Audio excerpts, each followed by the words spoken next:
जय Hind dear students. कैसे हैं आप सभी। आई होप आप सब बढ़िया से होंगे, स्वस्थ होंगे, मस्त होंगे और आप सबकी पढ़ाई भी बढ़िया से चल रही होगी। तो मैं मोहन चंद्रा आप सबका आपके अपने YouTube channel perfect coaching centre में स्वागत करता हूं।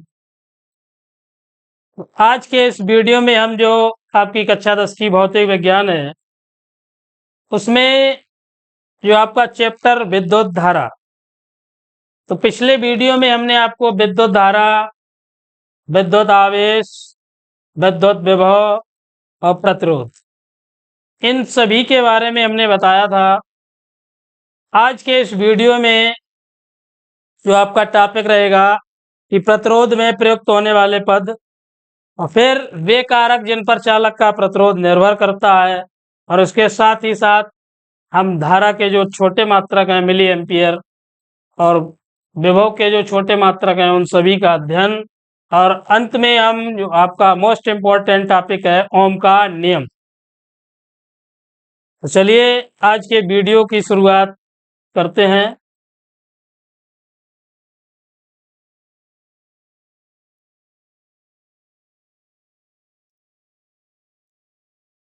विद्युत प्रतिरोध हमने पिछले वीडियो में आपको बताया था।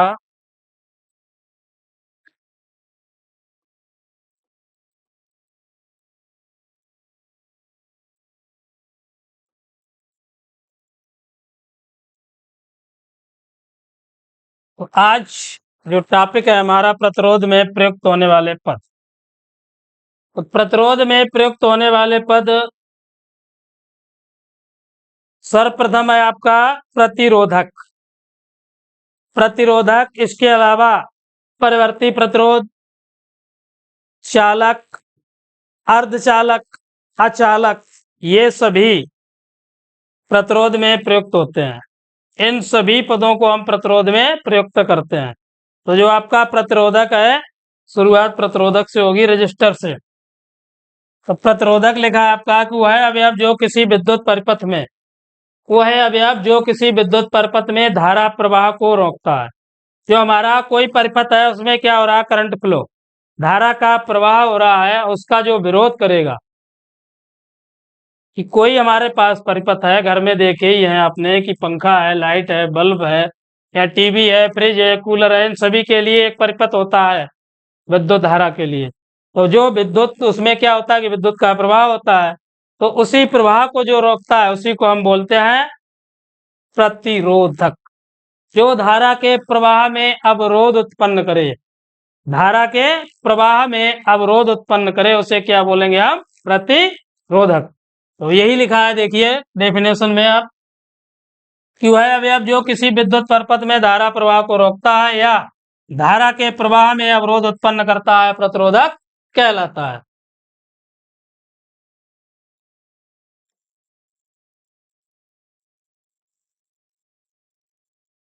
नेक्स्ट है आपका परिवर्ती प्रतिरोध। प्रतिरोध हमने बता रखा है कि जो धारा के प्रवाह में अवरोध उत्पन्न करेगा उसे क्या बोलेंगे हम, प्रतिरोध। अब है आपका परिवर्ती प्रतिरोध।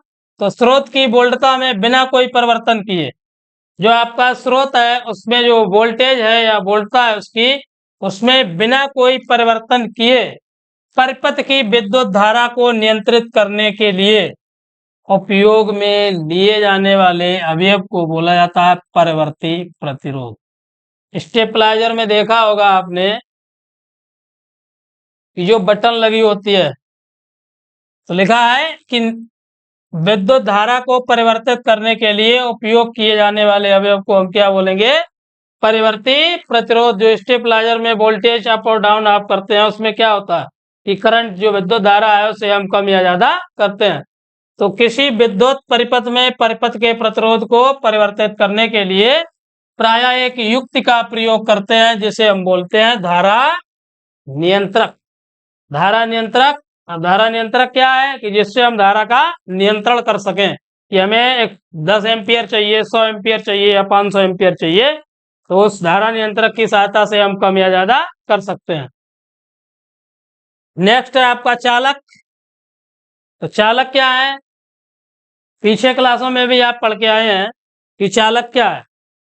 तो वे पदार्थ जिनमें आवेश का प्रवाह सुगमता से होता है, आवेश का प्रवाह आसानी से सुगमता से होता है, चालक अथवा इन्हें ही हम बोलते हैं सुचालक, चालक या सुचालक कहलाते हैं। समझ में आया कि वे पदार्थ जिनमें आवेश का प्रवाह सुगमता से होता है चालक या सुचालक कहलाते हैं। एग्जाम्पल में आपका धातुएं हो गई, धातुएं तो देखी आप सभी ने कि कॉपर है, सोना है, चांदी है, लोहा है, इन सभी धातुओं में जो आवेश का प्रवाह वो सुगमता से होता है। इसके अलावा आपके जो अम्लीय जल हैं जिनमें अम्लेड होता है, अम्लीय जल, और इसके साथ साथ लवण इत्यादि। तो ध्यान रखना है चालक की वे पदार्थ जिनमें आवेश का प्रवाह सुगमता से होता है चालक अथवा सुचालक कहलाते हैं। उदाहरण में हमने बताया आपको धातुएं हैं, अम्लीय जल है और लवण। वही परिभाषा लिखी है कि वे पदार्थ जिनमें आवेश का प्रवाह सुगमता से होता है चालक अथवा सुचालक कहलाते हैं। एग्जाम्पल में धातुएं, अम्लीय जल और लवण। नेक्स्ट है आपका अचालक। तो चालक के जस्ट विपरीत होता है चालक। लिखा है कि वे पदार्थ जिनमें आवेश का प्रवाह नहीं होता है, वे पदार्थ जिनमें आवेश का प्रवाह नहीं होता है अचालक कहलाते हैं। एग्जाम्पल में कांच है, रबर है, सूखी लकड़ी है इत्यादि।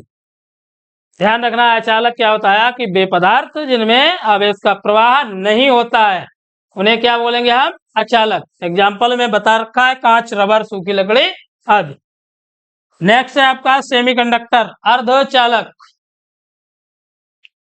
ये है आपका कंडक्टर, ये नॉन कंडक्टर, और ये क्या है, सेमी कंडक्टर। ध्यान रखना है चालक को हम कंडक्टर बोलते हैं, अचालक को नॉन कंडक्टर, और जो आपका अर्धचालक है उसे सेमी कंडक्टर।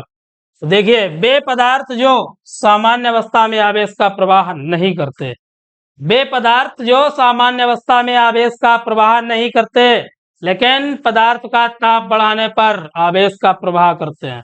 अपनी नॉर्मल अवस्था में वो आवेश का प्रवाह नहीं करते, लेकिन अगर उस अवस्था का हम क्या करें, टेम्परेचर बढ़ा दें तो आवेश का प्रवाह करने लगते हैं। तो ऐसे पदार्थों को हम बोलते हैं अर्धचालक। क्या बोलेंगे, अर्धचालक। एग्जाम्पल बताओ आपका सिलिकॉन, जर्मेनियम इत्यादि, सिलिकॉन, जर्मेनियम आदि। नोट करते जाइए, ये थ्योरी आपके एग्जाम के लिए बहुत ही महत्वपूर्ण है। आगे आने वाले अब हाई स्कूल के बाद इंटर में भी आप पढ़ेंगे भौतिक विज्ञान, तो वहां पर भी काम आएगी ये थ्योरी। इसके अलावा आप जो भी कॉम्पिटेटिव एग्जाम कंपटीशन की तैयारी करेंगे आने वाले समय में, प्रतियोगी परीक्षाओं की, उन सभी में ये पूछे जाते हैं पॉइंट, छोटे छोटे पॉइंट। तो नोट्स बनाते चलिए जो भविष्य में आपके काम आने वाले हैं। एग्जाम तो है ही आपका, तो एग्जाम के अलावा आगे आने वाले टाइम पर भी काम आएंगे। चलिए नेक्स्ट।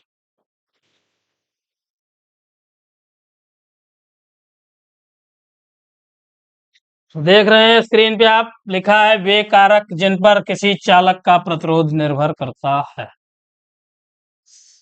वे चालक जिन पर किसी चालक का प्रतिरोध निर्भर करता है। तो हमें वो चालक बताने हैं जिन पर चालक का प्रतिरोध निर्भर करता है। जिसमें फर्स्ट है आपका लंबाई, सेकंड है क्षेत्रफल, थर्ड है पदार्थ की प्रकृति, और लास्ट है आपका ताप। तो चार है कारक जिस पर चालक का प्रतिरोध निर्भर करता है। तो लिखा है कि एक निश्चित ताप पर किसी चालक का प्रतिरोध निम्नलिखित, टेम्परेचर कैसा है, निश्चित है, उस पर जो चालक प्रतिरोध है निम्नलिखित कारक पर निर्भर करता है। नंबर एक में लिखा है लंबाई।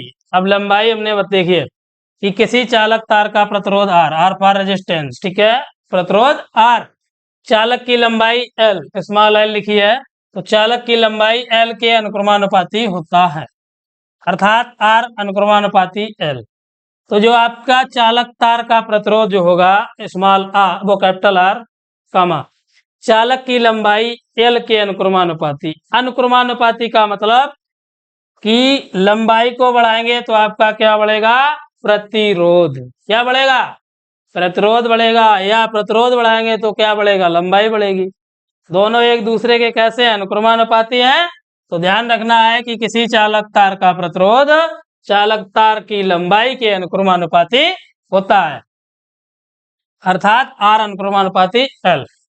अतः हम कह सकते हैं कि किसी चालक की लंबाई में वृद्धि होने पर उसके प्रतिरोध में भी क्या होगा, वृद्धि होगी। जब चालक तार की लंबाई बढ़ाएंगे तो उसके प्रतिरोध में भी वृद्धि होगी। 1 मीटर का तार है तो उसमें कम होगा रेजिस्टेंस, प्रतिरोध कम होगा। भाई 100 मीटर का तार है उसमें प्रतिरोध अधिक होगा। चलिए नेक्स्ट है आपका क्षेत्रफल।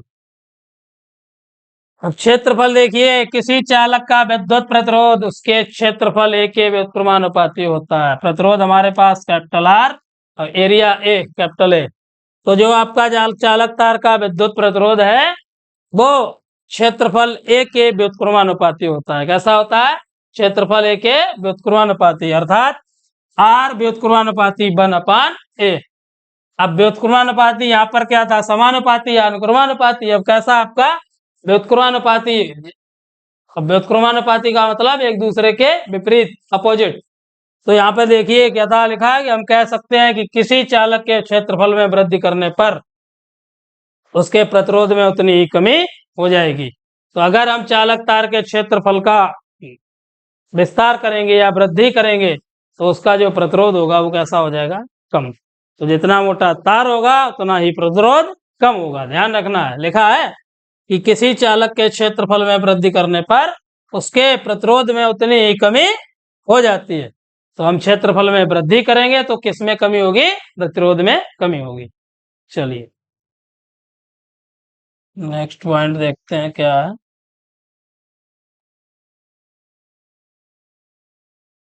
पदार्थ की प्रकृति, अगली आपका टॉप पॉइंट है जो पदार्थ की प्रकृति। तो लिखा है यदि समान लंबाई तथा समान अनुप्रस्थ काट के क्षेत्रफल के तारों को भिन्न भिन्न पदार्थों द्वारा निर्मित किया जाता है तो दोनों चालकों का प्रतिरोध भी भिन्न भिन्न होता है। क्या लिखा है कि यदि समान लंबाई तथा समान अनुप्रस्थ काट के क्षेत्रफल के तारों को भिन्न भिन्न पदार्थों द्वारा निर्मित किया जाता है, भिन्न भिन्न पदार्थ हैं तो दोनों चालकों का प्रतिरोध भी भिन्न भिन्न होता है।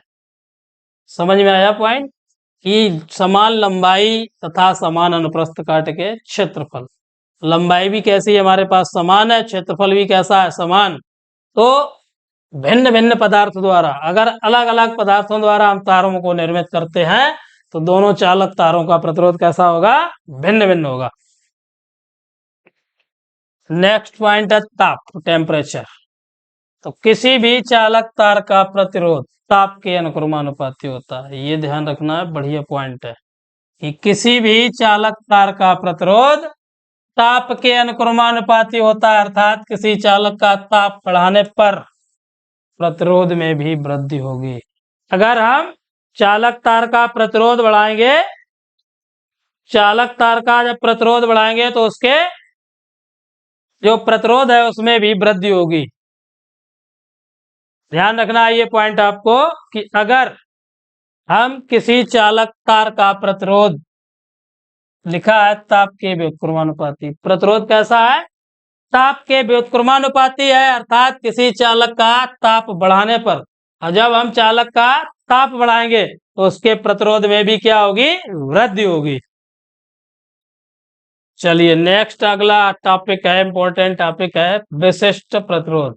ये पॉइंट चारों बढ़िया से क्लियर करने हैं आपको। ये एग्जाम है उसमें पूछ दिए जाते हैं, अगर पूछा जाता है तो 4 नंबर में ही पूछा जाएगा। ध्यान रखना है, बढ़िया से तैयार करने हैं ये चारों। नेक्स्ट है आपका विशिष्ट प्रतिरोध, स्पेसिफिक रेजिस्टेंस। स्पेसिफिक रेजिस्टेंस विशिष्ट प्रतिरोध, लिखा है किसी चालक तार का प्रतिरोध कैपिटल आर कामा तार की लंबाई स्मॉल एल के अनुक्रमानुपाती तथा अनुप्रस्थ काट के क्षेत्रफल ए के व्युत्क्रमानुपाती। क्या बताया कि किसी चालक तार का प्रतिरोध कैपिटल आर कामा तार की लंबाई स्मॉल एल के अनुक्रमानुपाती तथा अनुप्रस्थ काट के क्षेत्रफल कैपिटल ए, अनुप्रस्थ काट के क्षेत्रफल कैपिटल ए के व्युत्क्रमानुपाती होता है।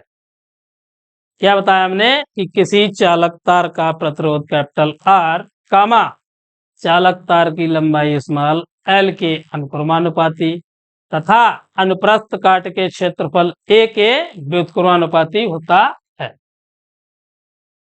देखिए आर अनुक्रमानुपाती एल अपान ए, क्या लिखा है, आर अनुक्रमानुपाती एल अपान ए।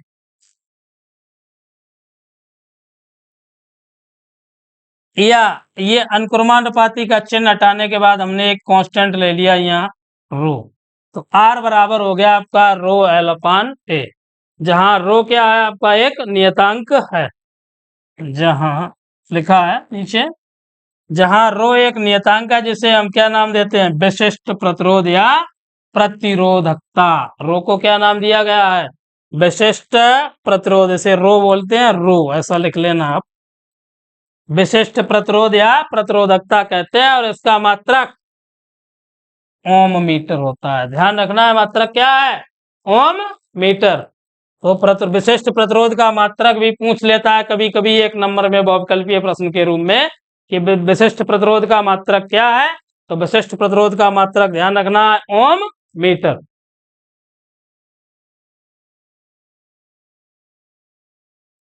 चलिए नेक्स्ट,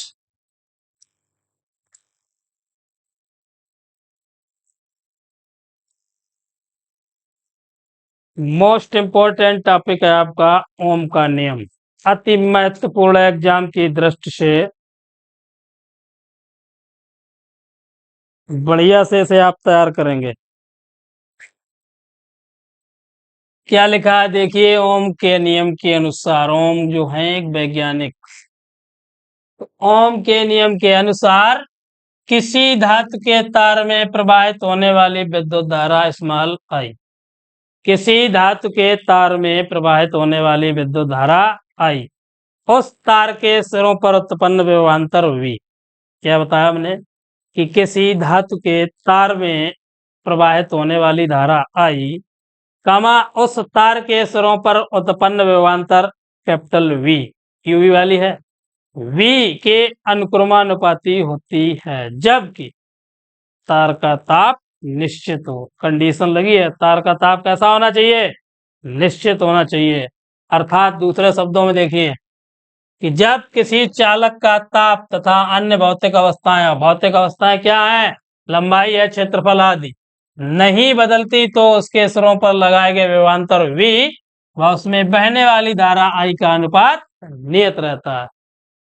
उसमें बहने वाली धारा का अनुपात कैसा रहेगा, नियत, अर्थात बी अनुक्रमानुपाती आई।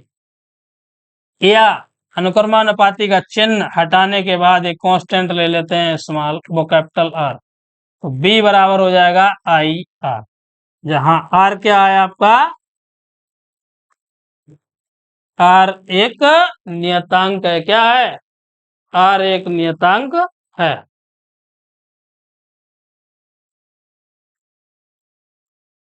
अनुक्रमानुपाती नियतांक, चलिए आर क्या है, अनुक्रमानुपाती नियतांक, आई क्या है, चालक में प्रवाहित होने वाली धारा।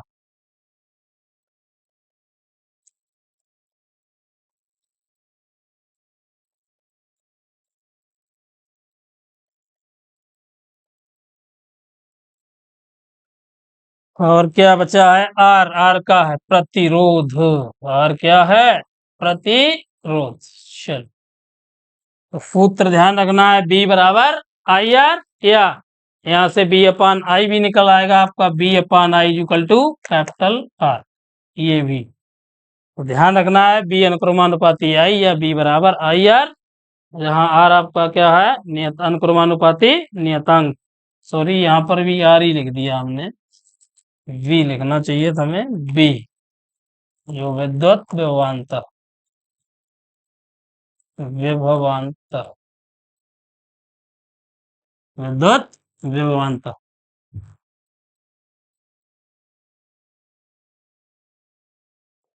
चलिए अब इसका सत्यापन करा देते हैं, 6 नंबर में पूछा जाएगा, अगर 2 नंबर में पूछा जाता है तो आपको इतना ही लिखना है, और जब 6 नंबर में पूछा जाता है तब पूरा सत्यापन करना है इसका आपको।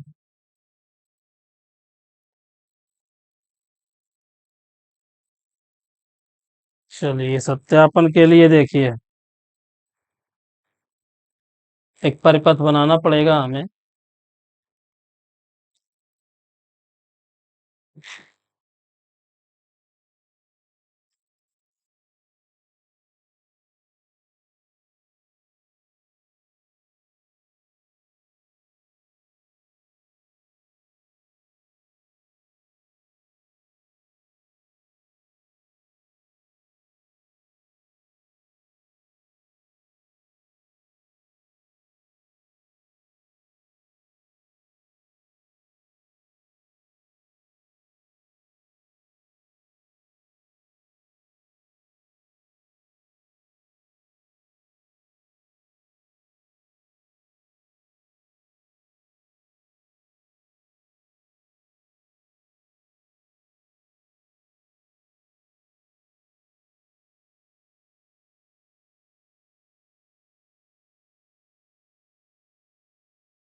ये बन गया आपका एक, देखिए चित्र देख रहे हैं आप स्क्रीन पर। तो ओम का नियम जब सत्यापन करते हैं तो देखिए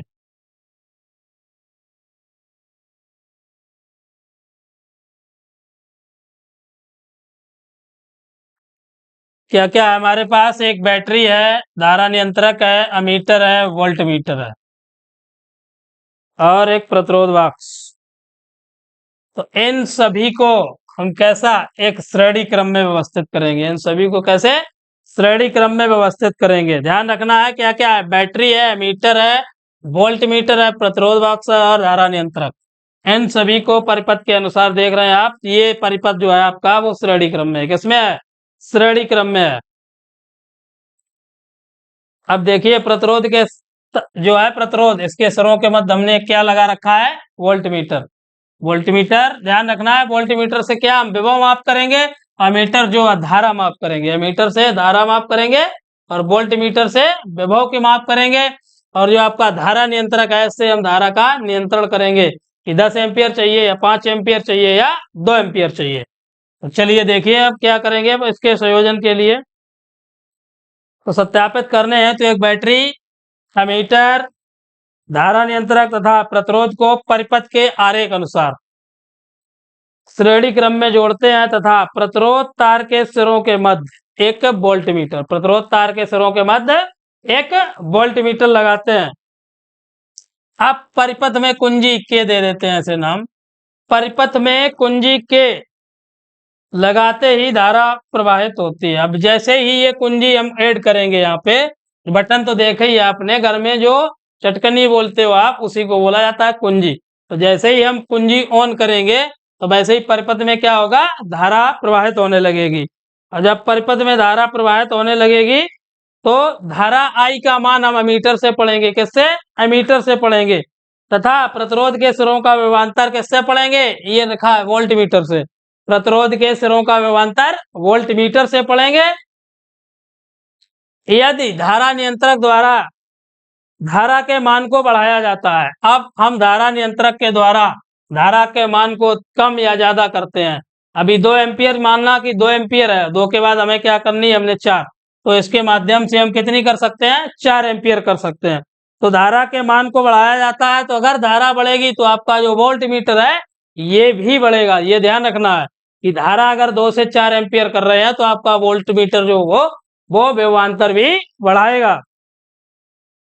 तो धारा के प्रत्येक मान के लिए वोल्ट मीटर के पाठ्यांक का मान भी बढ़ता जाता है। तो धारा के प्रत्येक मान के लिए वोल्ट मीटर के पाठ्यांक को ग्राफ में जो आपका पाठ्यांक हमें मिला है उसको ग्राफ में निरूपित करते हैं। जब ग्राफ में निरूपित करेंगे तो हमें एक सीधी और सरल रेखा प्राप्त होगी।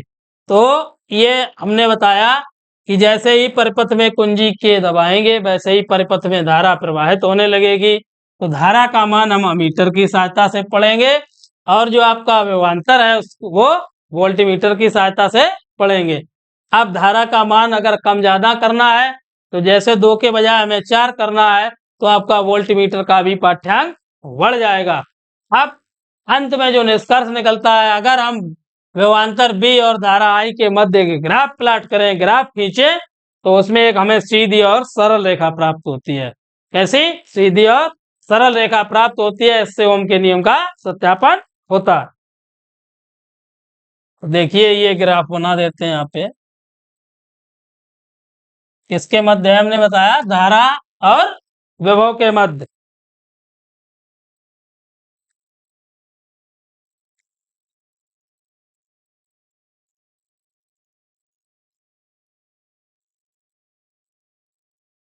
ये है आपकी धारा आई। अब जब ग्राफ खींचेंगे तो एक ऐसी सीधी रेखा में प्राप्त होगी, बिल्कुल सरल सीधी। बस यहीं से आपके ओम का नियम का सत्यापन हो जाता है। R बराबर B/I। चलिए हो गया, नोट कर लीजिए जल्दी। आज के वीडियो के लिए बस इतना ही। गर्मी की तपिश झेले नहीं जा रही है, बहुत ही ज्यादा गर्मी है आज। मिलेंगे अगले वीडियो में जिसमें आपको इस चैप्टर का बढ़िया से बढ़िया एकदम इम्पोर्टेंट टॉपिक रहेगा, जिसमें प्रतिरोधों का संयोजन, श्रेणी क्रम संयोजन, समांतर क्रम संयोजन। मिलेंगे अगले वीडियो में, तब तक के लिए धन्यवाद। अगर वीडियो अच्छा लगे तो प्लीज लाइक, सब्सक्राइब और दोस्तों को शेयर करें, जिससे हमें भी कुछ मिलता रहे। हम आपको क्लास बिल्कुल फ्री ऑफ कॉस्ट दे रहे हैं। हमने बताया कि आपको इस चैनल पर कंप्लीट हाई स्कूल का सिलेबस कंप्लीटली पूरा कंप्लीट कराएंगे। हाई स्कूल का टॉपिक हम बिल्कुल हिंदी, इंग्लिश, मैथ, सामाजिक विज्ञान, कला आपका कंप्लीट रहेगा बिल्कुल ही। चलिए मिलते हैं अगले वीडियो में। धन्यवाद। जय हिंद।